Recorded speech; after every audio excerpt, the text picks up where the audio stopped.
How India's EV tech startups are winning without Tesla. Tesla hasn't entered India yet, but here is the surprising part. India isn't waiting.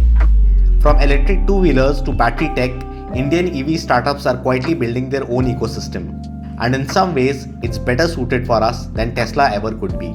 Tesla makes luxury sedans and SUVs. India runs on two-wheelers, auto rickshaws and small commercial vehicles.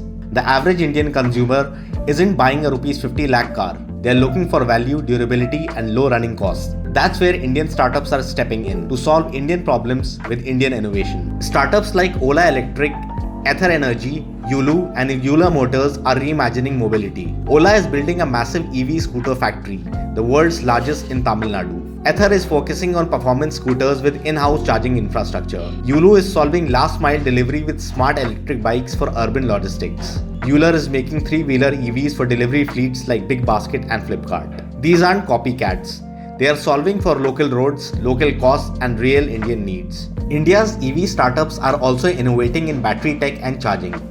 Swappable battery models are reducing downtime, especially for gig workers. Many are building cloud-based fleet management tools. Localized R&D is keeping prices lower than imported tech. In short, it's not just about vehicles, it's a full-stack EV strategy. The EV race in India isn't about flashy cars. It's about scale, affordability and impact. Government subsidies, PLI schemes and green mandates are accelerating adoption. Even Tier 2 cities are joining the shift, with local charging networks and e-mobility hubs coming up fast. India isn't chasing Tesla. We are building something different, something local. And in the EV world, that might just be the smartest move yet.